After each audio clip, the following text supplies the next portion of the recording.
Hello, everybody. Now, see, I gave you permission to talk amongst yourselves just seconds ago, and now I'm taking all of your attention. I'm so sorry.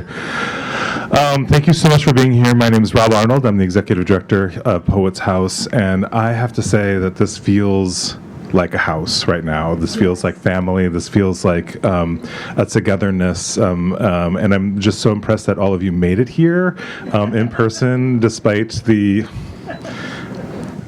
15 degrees or so it is outside. So thank you. Give a round of applause for yourselves for being here. 40 years ago this year, Poets House opened, and it opened in a home ec classroom at the High School for the Humanities in Chelsea. We had 600 books of poetry, and our first event, I think, was April 15th or so of 1986, and it was a celebration of Thomas Tunströmer, the great poet. And I do think it's kind of appropriate that we are here today, 40 years later, almost, celebrating another great poet, Myra Shapiro. So,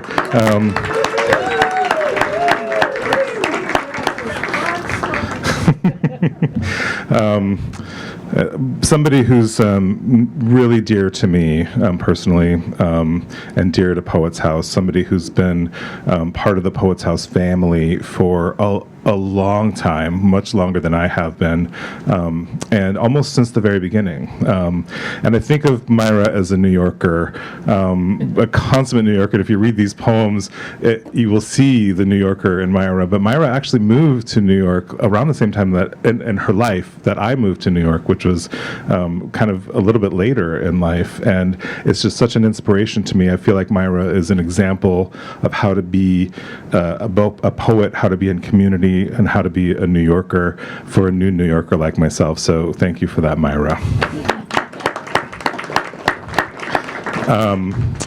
We're going to hear a lot of love from Myra, so I don't want to take up all the space. I do want to say one more thing about Myra, and I want to center it in poetry. We're going to hear a lot of her poetry. But I was reading this book, this beautiful book here, which we're going to hear a lot from, Crossing the Street to Paradis. And I came across this just really stunning line, which I think is it is the thing that poetry does best. It's an economy of language. It is a largeness and a smallness at the same time. And the line is from the poem Living in the Line. And I think you might know the line. It's a very short poem, but it is a very big poem at the same time. And the line, it starts when you read a poem, and the line that I want to focus on is the second line. When you read a poem, each line beginning only to end. And it's just such a beautiful summation of what life is. It's a beautiful summation of what poetry is, what togetherness is. It's the ending and the beginning at the same time. And the beginning leads to an end, but we have to celebrate what's in between, which is the line itself. And so I'm so honored to be here celebrating you, Myra, celebrating all the things that you've done for Poets House, of course, over the years, and all the things that you've done for poetry in New York and everywhere else. And you can see this room is full of people, and all of them love you as much and more so than I do. And what you don't see are all the people on the internet right now who are watching from afar, who are also filled with love and joy to be here celebrating you. So thank you so much, Myra, for everything you've done. Thank you for being the heart of Poets House and the heart of poetry here in New York City. And I'm going to turn things over now to my colleague, Nick, who is going to be our MC for the day. So give it up for Nick Buffin, and thank you again to Myra.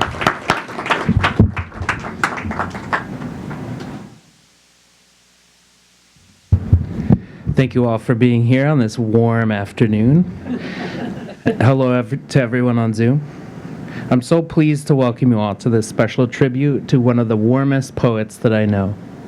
My name is Nick Buffin. I'm the operations manager here. And for those of you who may be new to the space, we're a nonprofit poetry library that is free and open to the public. Our 100,000 item collection is one of the most comprehensive public poetry libraries in the world, due in a large part to Myra's enduring support and efforts over the many decades. We're particularly pleased to present this program in the context of our 30th annual showcase exhibition, which gathered all the works from 2024 and 2025. But today, we celebrate the trailblazing feminist firecracker, Myra Shapiro. A true champion for poetry and a committed community builder. Her authenticity, generosity, and quick wit really are peerless. In the words of her late mentor, Robert Bly, quote, "There is an urgency of the soul here, that it will be heard. That urgency and careful sound work bind together all sorts of emotion.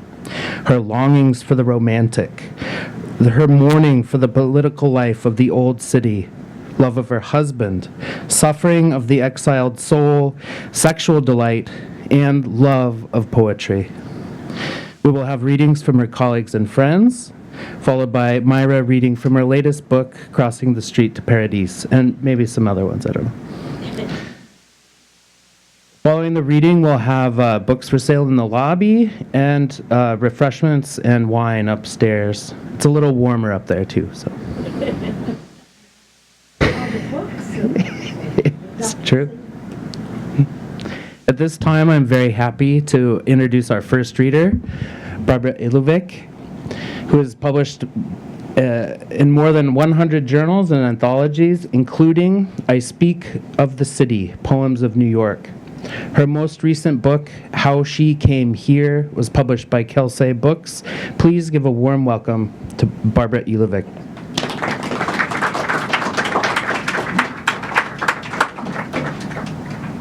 I just want to second that there are very few people for whom I would come out on a ridiculously cold day other than Myra, whom I love dearly.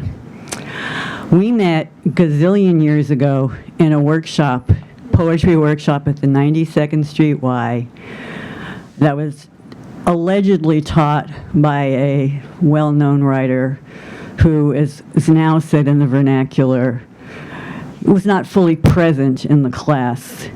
He was busy scouring a bus schedule, and every week asked who would want the honor of taking him back to Port Authority. I am not making that up. But despite his lack of interest in us, Myra and I found each other, and we have now been friends for most of my adult life. I don't want to start crying. I mean, it means friendship is so precious, particularly, at least for me in these crazy times, and Myra's sense of community too, and she is, and her being positive in a way that's not saccharine or obnoxious, you know? So I thought about this a lot, how to segue gracefully into this next little tidbit of information, and I didn't come up with a great, so you'll just bear with me. Myra and I have dinner together quite often, and I'm very politically involved, and at one dinner, Myra said, "Stop talking about politics." And she has that in common with someone who's a little better known, W.H. Auden, who many decades ago lived in a boarding house in Brooklyn, and I think he had seniority there, so he would ring a dinner bell every night, and his fellow residents of this boarding house would come to dinner, and he would say, "Only one rule, no politics at dinner." So Myra learned well. She added, though, when she was reprimanding me, that politics at dinner is bad for the digestion. Hey, she's right. All right, I'm going to read a poem of mine first. Both the poem of Myra's and mine were written a long time ago, but it kind of betokens the length of our friendship. So this is called Maybe. Not the alarm clock, but hope gets you out of bed in the morning, lets you sit at your parents' table where you may not secure their blessing, but at least may eat in peace.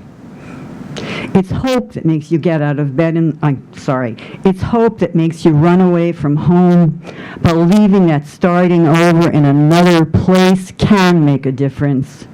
Lets you ask directions of the stranger on the street, not knowing if he'll mislead you once he knows you're lost. You place one foot in front of the other, holding on to nothing, even when the ground gives way. Hope is the goat cart you ride in crippled. Secretly, you make a wish under a sky crazy with stars, hoping that the light you've chosen doesn't come from a source already dead. I have to say, I don't think I've ever read to a dog before. It's an honor. And this is a poem that Myra wrote a while ago that also, the contrast between my poem and hers demonstrates our different perspectives on things. This is called Gloria, I'm Here. If I look at you, I'm going to cry, Myra. I'm sorry. Gloria, I'm here in your city. Even rain pulls me to the streets. Late last night, I took myself to the Lion's Head, and the city, my street, West 4th and Perry was gold. A glaze on wet pavement, brownstone windows, stoops. Charlie and Kelly's on the corner, as if a fresh green salad had been prepared, a glorious blend of garlic, oil, and vinegar, and it was being tossed at my table. I love you, Myra.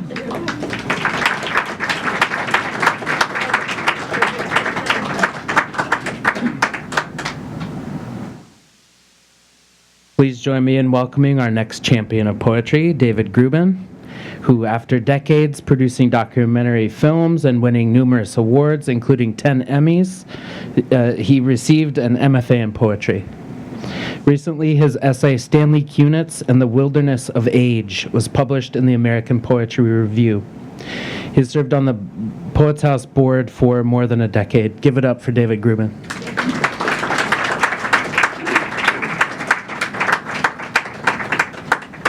It's really an honor to be reading for you, Myra.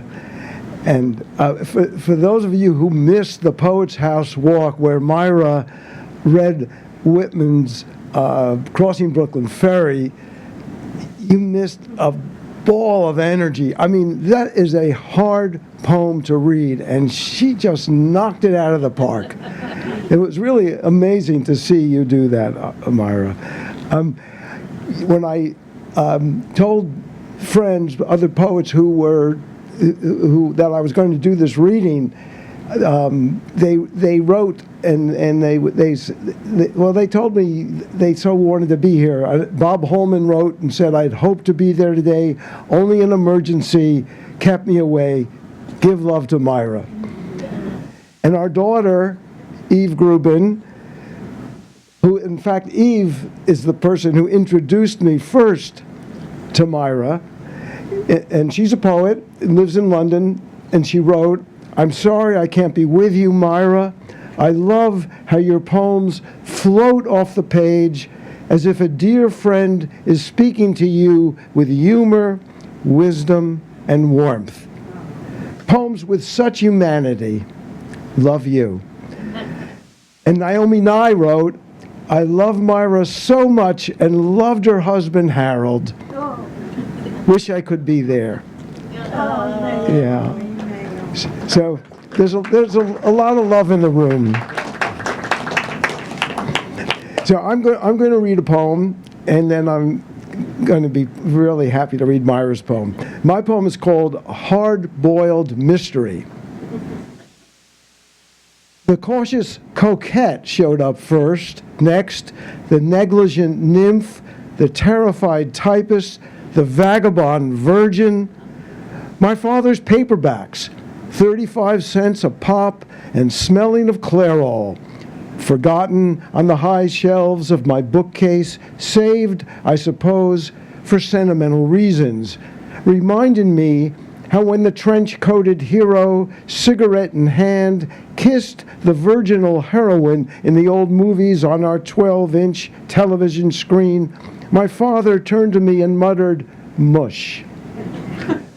This doctor, who left his bed in the middle of the night with his black, cracked leather bag to help women deliver their babies with twilight sleep and the routine episiotomy, and found pleasure in hard-boiled dicks, half-clad dames, and misogynist jokes, which my mother shrugged off with a smirk because she was the boss and he knew it. Mysteries I'm still trying to solve, even as I'm beginning to understand why it's taken me so long to learn how to love a woman. And though I still enjoy a good mystery, my wife says she doesn't care who did it.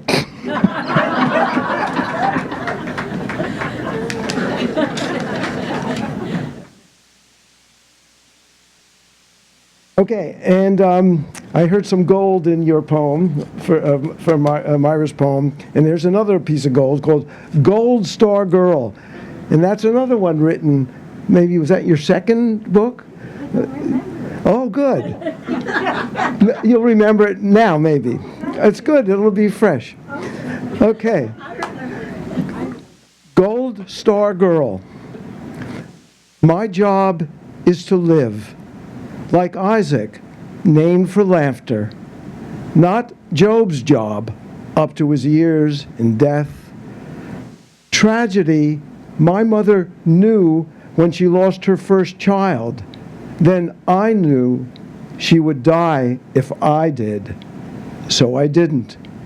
My job is to live. This year, I'm 75. Good job, Mom'd say, if she were here. I hear it anyway, and soon I will have to let her down. Well, I must face it. Without the comedy of an afterlife, there's only dying. How do I find the mettle to give myself to the violation? Run wild? Bare left? You see what I'm up against.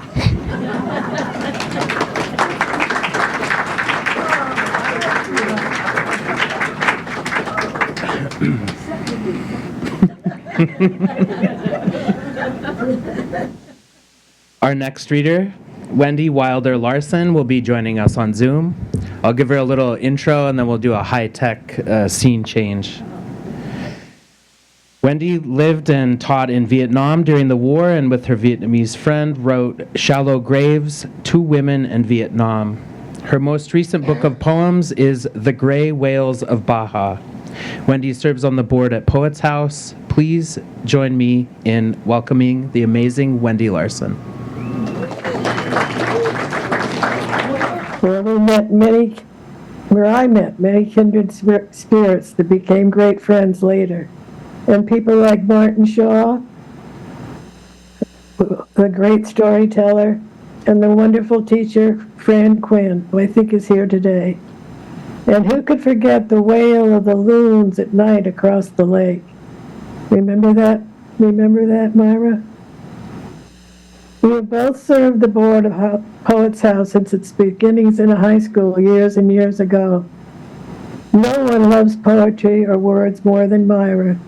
She is a true wordsmith, and never, ever try to challenge her to Scrabble. One quick story. Once we went out to dinner after a long board meeting, and we called a waiter over to say, "The music's too loud." To which he quickly replied, "Music's not too loud, you too old." We left the place laughing, and Myra will never be too old. Just look at her stride, cane in hand, holding her new book across the street toward the Paradis. Myra will never be too old. He said, you too old, me too old, no, you too old. We left, but I'll never forget, Myra is not too old. you too loud. I will read a short poem of hers called Lying in the same poem that has been read, called Living in the Lines, from her book, and then a short poem of my own.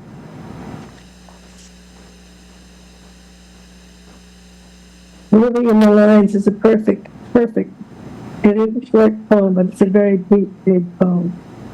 Living in the Lines. When you read a poem, each line beginning only to end, to begin again.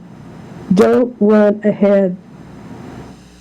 Pause to take in what endings mean.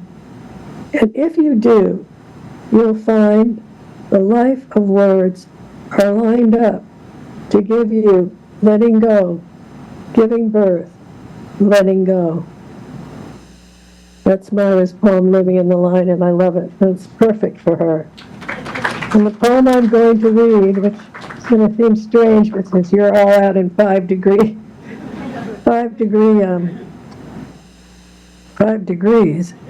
Now I'm sitting in bed reading to you, but it's called All the Difference. When the snow comes, I wish I could be more like my ginkgo trees.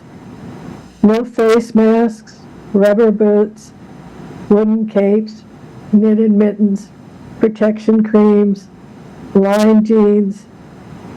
No moaning about the temperature, just standing open to the snow until their reaching branches look like noble antlers covered in white diamonds. So throw your heads back, stick out your tongues, catch the crystals as they fall. We'll come green again. I love you, Myra. I'm so glad that I could be here even from my bed. That's it for me. Our next reader, Patricia Markert, has worked in publishing industry and is now a librarian. She's the author of the chapbook Watched You Disappear. Her poetry has appeared in American Poetry Review, among many other journals. Please welcome Patricia.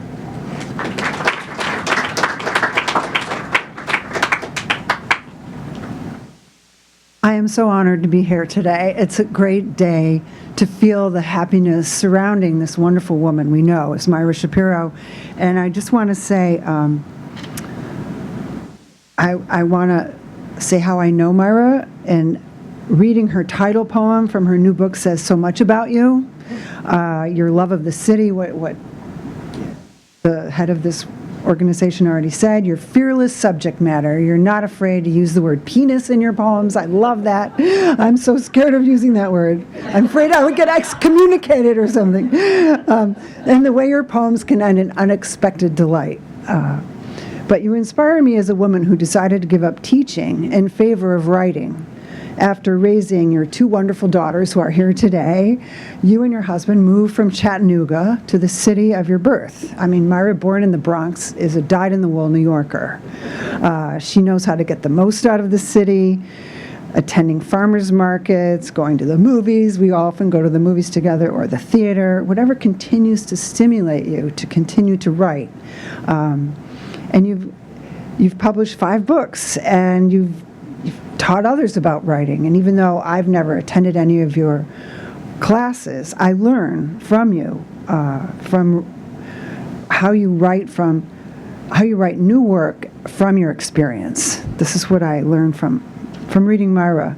And you have not lost your edge after all these years. But this is not an AARP event. You know, we are not here to say, oh, look, an old person. No.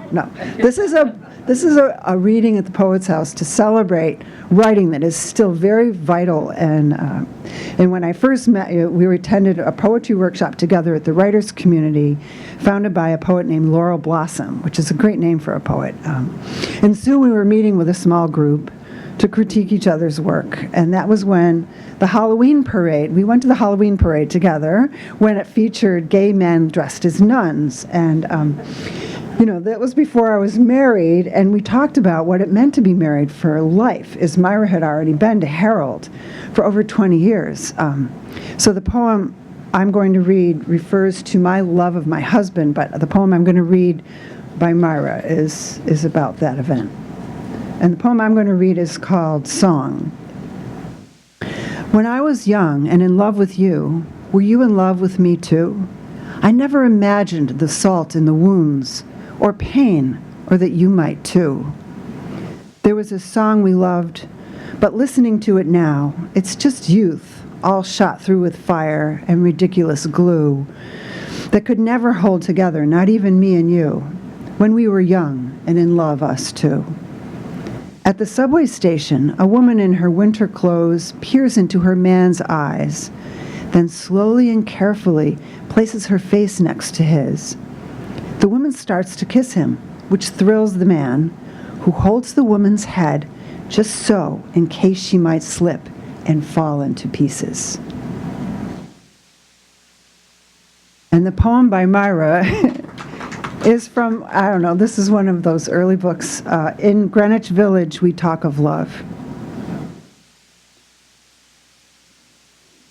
Is this your first book? I can't.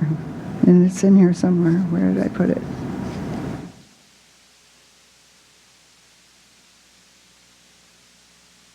Sorry, I thought I had it stuck here.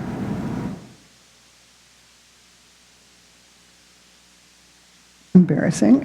Sorry, it's the main poem, and I can't find it.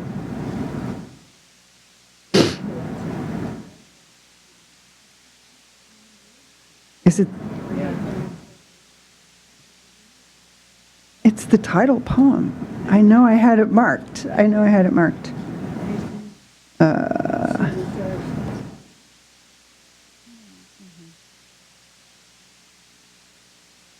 Sorry.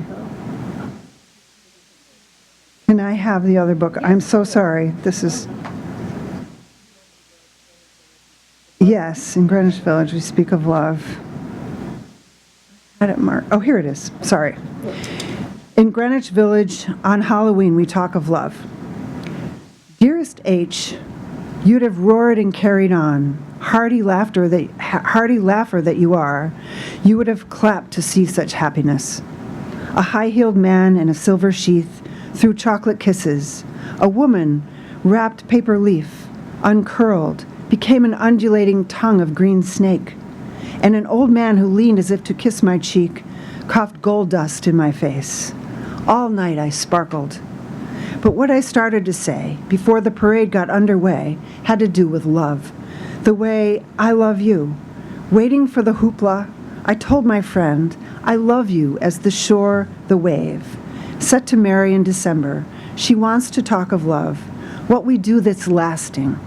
I said, I love your going out, and I know you're coming back. As simple as that, as putting on your robe, don't laugh, to be a nun, parading with a book, with women friends in sisterly devotion, always knowing there's another, a man, you, who gives me something else. Less intensity, touch, release. Fun, but weird to think of ordinary love that way. Right here on Bank Street, where we once fought about the first apartment. So scared we'd separate. Thank you so much. Thank you, Myra, for all the work you've done.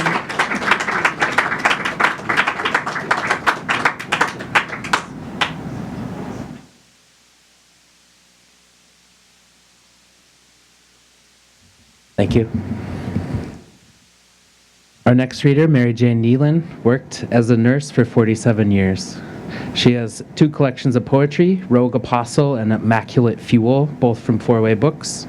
Her memoir, Beautiful Unbroken, One Nurse's Life, was published by Grey Wolf Press, and she's currently working on a mystery novel. Welcome, Mary Jane Nealon.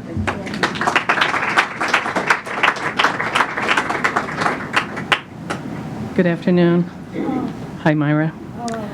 I'm a rambler, so I'm actually going to read what I want to say about you, and I'm going to read my poem first, because it's like opening for Springsteen. Everybody wants Myra now. Okay. So this is a poem of mine. Oh, there is an obscenity in it, so I hope I don't offend anybody, but it's called Maybe. Have I given up completely on love? Maybe. Did I get a tingle talking to the sheriff in Montana about my book idea? Maybe.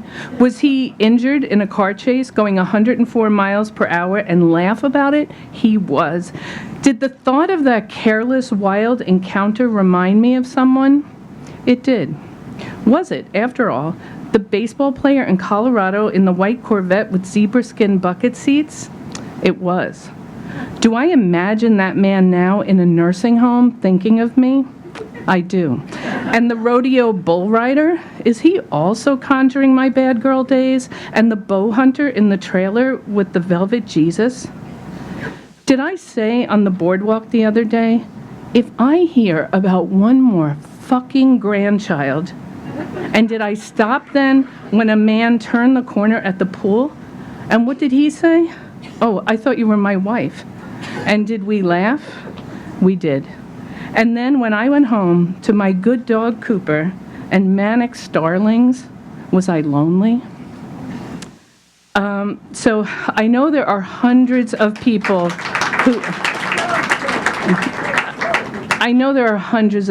who are part of Myra's writing community, and I am just one of those who have been blessed to work with her for over 40 years. In 1978, I met a handful of women in a Jean Valentine workshop. She was a beloved mentor and friend, and a few years later, she introduced Myra to us when she was fairly new to New York City. So yes, thank you, Myra, for 40 years of friendship and writing wisdom. But what I most want to thank Myra for is her work on behalf of women's freedom. The poem I read is from my young life in the 1970s. It never dawned on me that the choices I got to make for my life and for my body were new in the culture. I was ignorant of the sacrifices women made before I met Myra. It feels critically important to me now to recognize the fragility of our freedom and to understand the will of steel that women like Myra brought to bear to change the culture. This poem of Myra's is one I have loved for a long time, and it screams resistance, which feels exactly right today in our honoring of her life's work. On being pushed when I was 7, he threw me in the bay, and I refused to rise. A friend convinced him, children swim by nature. So would I. His child, daughter of the show-off fighter, I held myself down, damned if I'd perform for any father's friend who never even glanced at me. And down there, I took the time to swear and plan and look at bubbles coming from my mouth. Those men who pulled me out, they had to pump like mad. They were the ones who had to dance. I love you.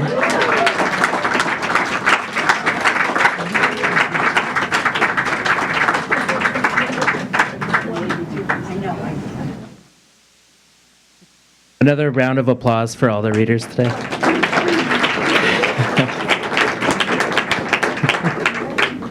To this room, Myra Shapiro needs no introduction. So I'm just going to read one of her poems really quick. Paint. To be a lousy god hurts.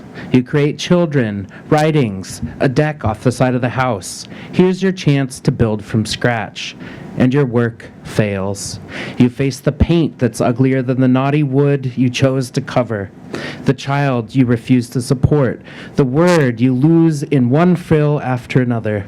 Effort bent on grace. Beauty, kindness, always almost there. Remember sweet, red cedar. Remember your daughter's hand, the butt of it in yours as you cross the boulevard. Remember beef and bones, soup boiled to a consomme. The smell of a dream is all you can catch this morning when the bell rings, wakes you to the door, to the roofer, holding an estimate for the roof shot full of holes from the hail. Please give a fierce welcome to Myra Shapiro.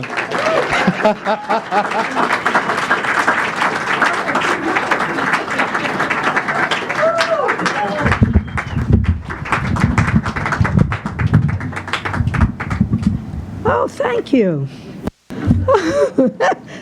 thank you is so mild to say. It's an experience to have a day like today and not have it be a memorial. It is. I mean, oh. Well, I thought I was going to read, I mean, this is when we first set this up, for a showcase reading, because I have a book that's here from 2025. And I'm thrilled to have one at Poets House in the showcase. It's amazing to me to be standing here in the house that Stanley Kunitz built.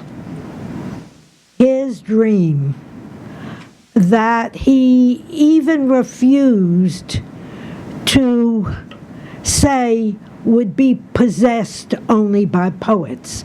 He refused to have it called Poets, P-O-E-T apostrophe S house. No, it's Poets House, and it's open to everyone. And when you go upstairs to look at what the rest of this house looks like, if it were an ordinary day, there'd be people at all the desks doing all kinds of, I don't know what, but it's always amazing to me how many people fill this house. When Rob mentioned the year that it started in a high school kitchen, was it a kitchen? It was someplace like that. And then moved to Soho.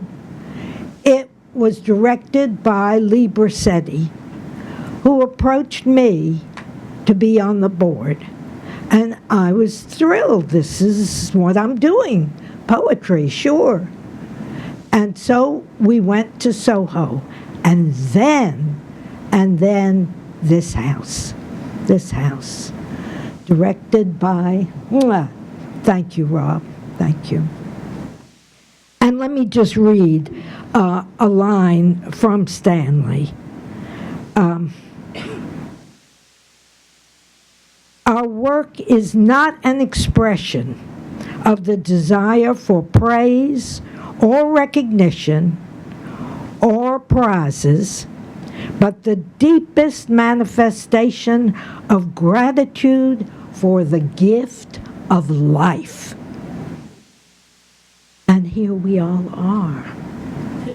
Here we are.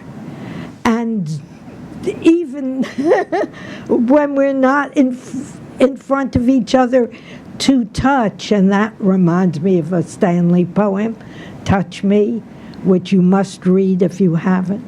Touch me, remind me who I am.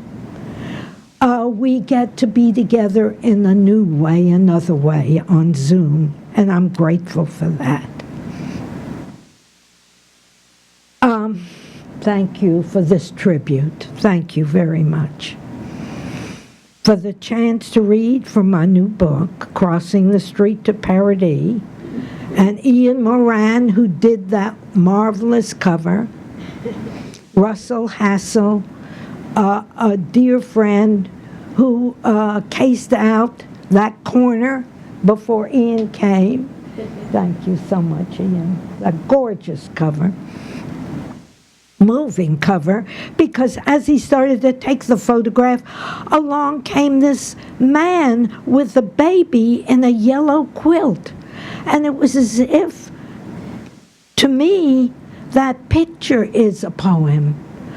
A youth coming toward age, the holding life in one picture. So, I will start reading from the book, Crossing the Book to Paradis, with an early poem. I'll read about 6 poems. They're not real long, most of them. And I'm going to start with violence and wonder. Fixated on doubles. Hearing cops, that's C-O-P-S-E. I realize saying it could sound like something else. I'll start again. Violence and wonder. Fixated on doubles. Hearing cops, thinking trees and death. I'm home free with the word fit. Its two-ness within me from birth. A sister's death at my heels, so I slumped. Then stamped my way forward by throwing fits. It's a wonder there were those who would hold me. Sheltered in bed, I took sick. Found myself turning pages. I learned not to die. Bed, book, school, door. Come close, I could hear, keeping a distance. Marriage, children, how did I? Book, school, door, go from Tennessee to New York City, where if I say walk, no, if I jaywalk, I fit. And if I sit on a bench in a copse of trees, pigeons nod yes. Yeah. And just making that move, I must say, I can't get over it, in fact, that in Chattanooga, where we lived, I was a high school English teacher. And a student of mine from Notre Dame High School is sitting out there. Emily Stutz. Emily Stutz, who came back into my life through poetry. She happened to call Fran Quinn, who leads a poetry workshop, wonderful poet, who leads a workshop now on Zoom, used to come to New York. And once a month, when we're together, there are a few of us, and apparently Emily spoke to, I think it was Marie Howe, who said, there is this workshop you might enjoy. You ought to call Fran Quinn. So she did. And she said, well, who's in it? Who's in it? And he said, Myra Shapiro. She said, from Chattanooga? She lives now in Connecticut. Emily is, I wish she were up here to tell her story, which is wonderful. But I'm thrilled she's here. Wonderful poet. All right. What am I doing next?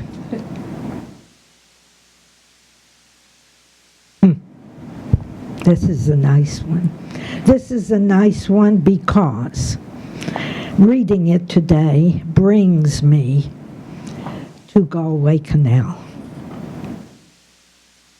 Robert Bly, you've heard mentioned several times, a mentor for sure, publisher of my first book. But Galway here at NYU, I came to know, well, even before that, on Martha's Vineyard. And when he was dying, I flew to Vermont. I wanted to be near him.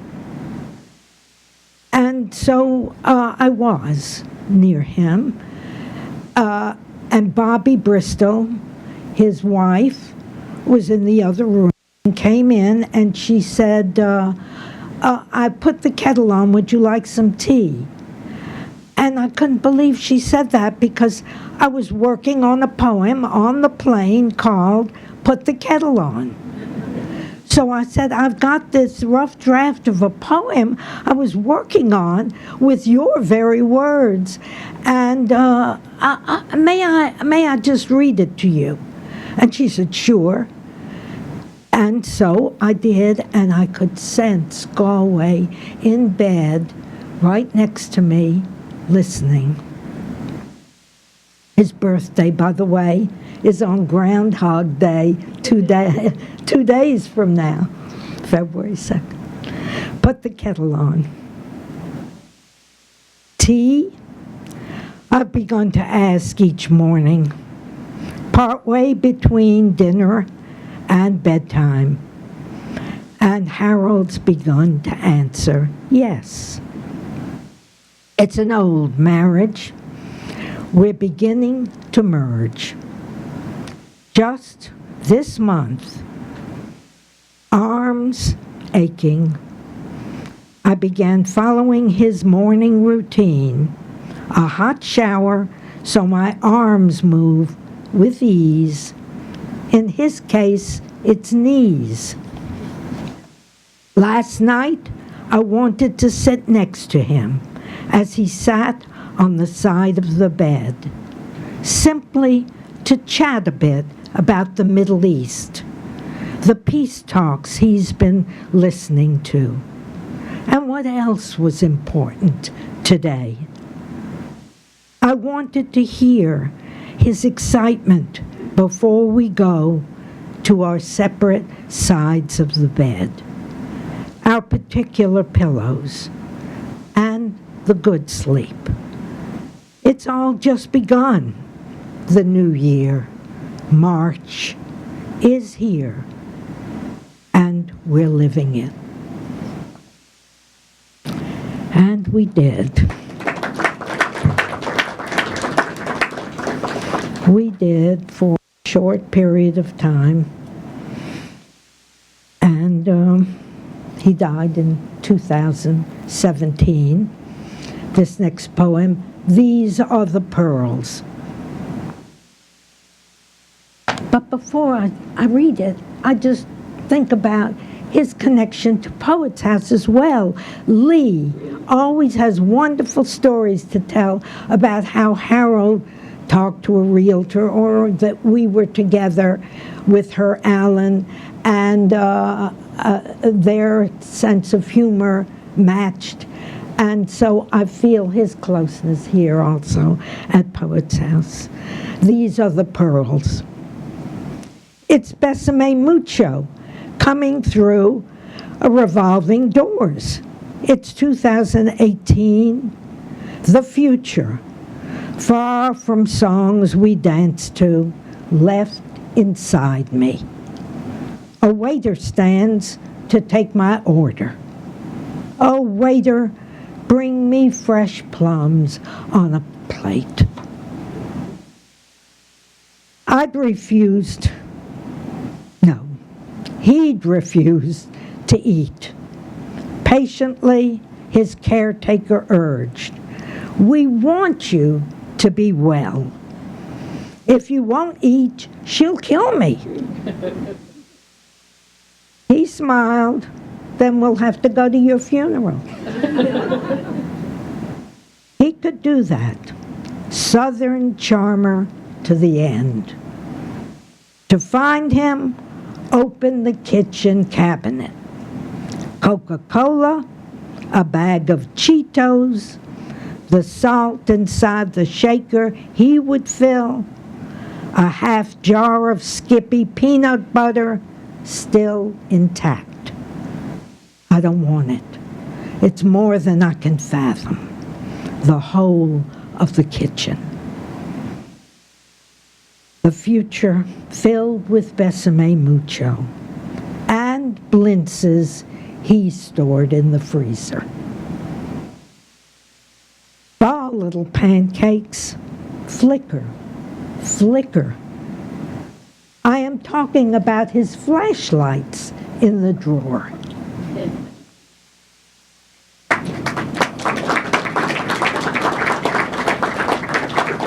Thank you. And a few years later, that was 17, 18, we found ourselves in the middle of a pandemic, COVID,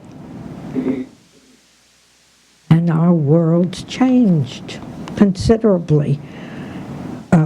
We have evidence of it from what we got to experience when Wendy came on Zoom.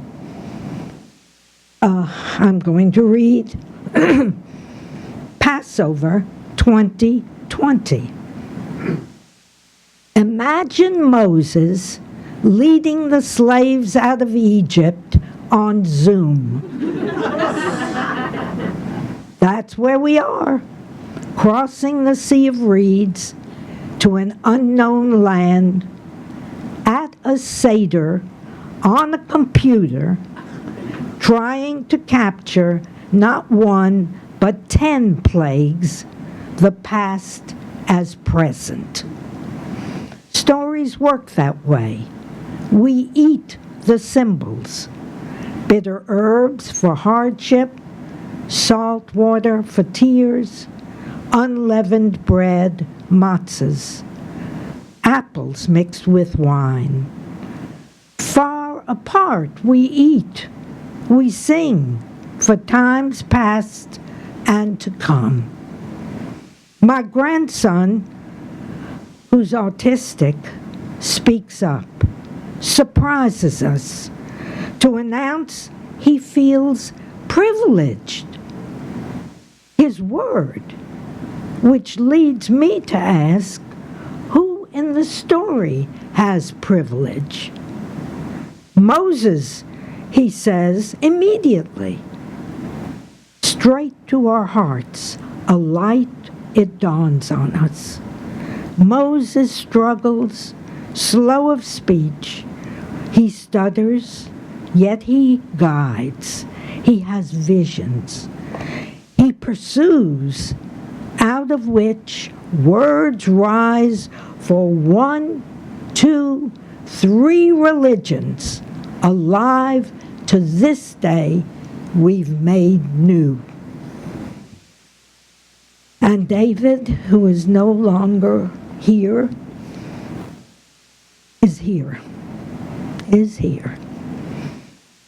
He's made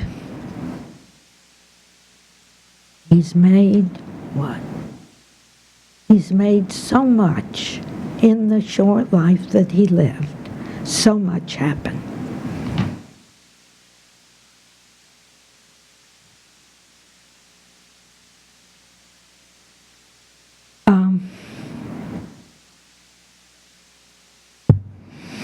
And we go on dealing with tragedy and life. A call to arms. And this is amazing to me. In a way, I chose poems that also, and maybe most of my poems do, focus on words. And the longer I live, the more words just become closer and closer friends. I can't get over it.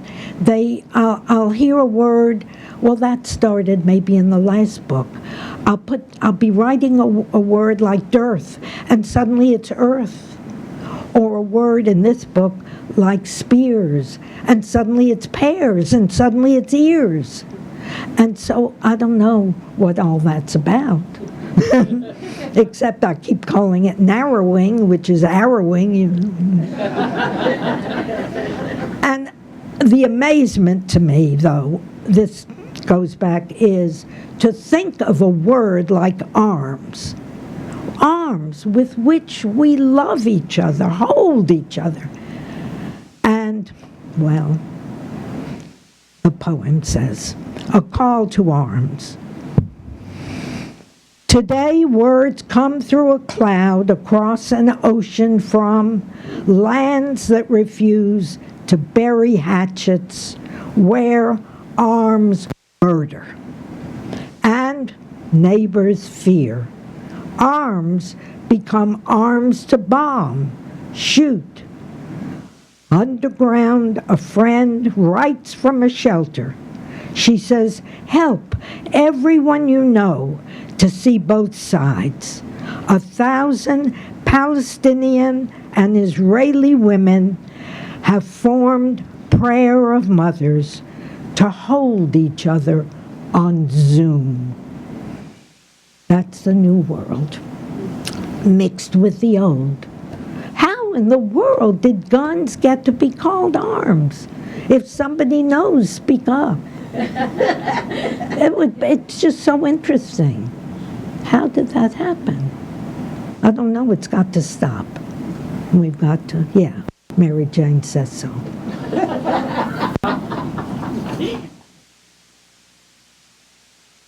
All right. I can read. I was going to read one. I've got. Should I read Oh What a World? I've got 2 poems left or 1 poem left. Okay. Oh What a World. Thank you. That's all a poet needs, you know. A microphone and yeah. Friends. Oh What a World. This is the last poem in the book. Astonishing. Going up from down, the ground, no more the whole of it. At 1, then 2 years old, pushing herself up, to, oh, what a world. I express it to Mama. She turns around. Words give me entry, saying, I do, and making family, up, and now switching directions. Up you go, shrinking from view, lover over, earth to earth, watching words become an act of striptease. Strip to trip, teasing, easing me to R.I.P. Now that last R.I.P. was right there, but I didn't have it till my grandson. I can't believe I'm saying it, Mary Jane, after your poem, but we put up with each other. Yeah, yes. But Ben, who's in Austin, heard the poem when I was working on it, and he said, Grandma, strip to trip, yes, teasing, easing me, and I got that from striptease. But do you see what else is there? R.I.P. It's the last poem in this book. And so I thought it was a good place as the end of this book. Now as somebody, I love that people like that about a living in the line, because for me, it is always the line that matters. I was talking to Susan about this. The line that ends only to begin again. And I'm not thinking of afterlife, I'm thinking of right here. But in our poems, we get that. It seems to me that's the gift of being a poet, that you get to pause for a second and begin again, and end, yes, and begin again. So I will end by beginning crossing the street to Paradis, right at the start. Crossing the street to Paradis, a favorite cafe, sitting outside with a blueberry scone, the New York Times, and a cappuccino. People pass, it's busy. In front of me, a tall man stops. Mom, he mutters, so I look up.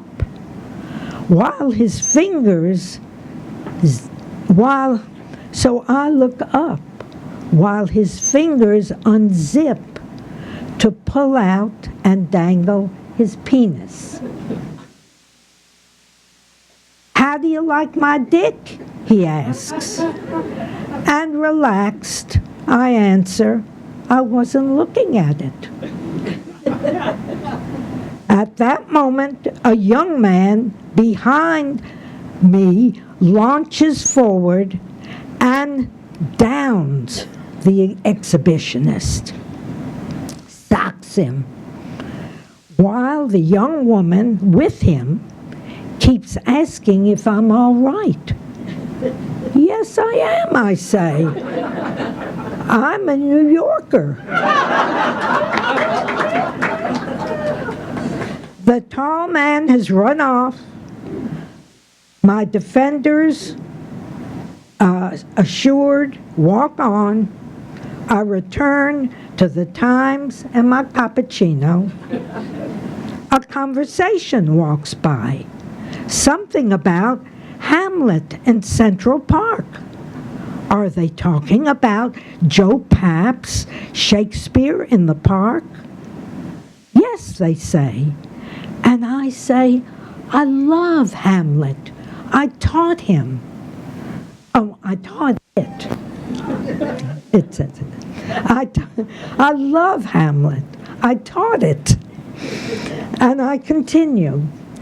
There's a divinity that shapes our ends.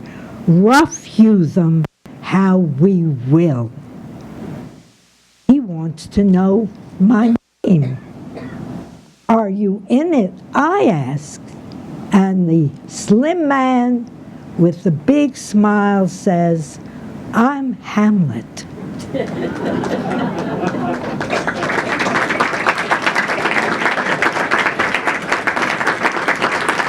Thank you.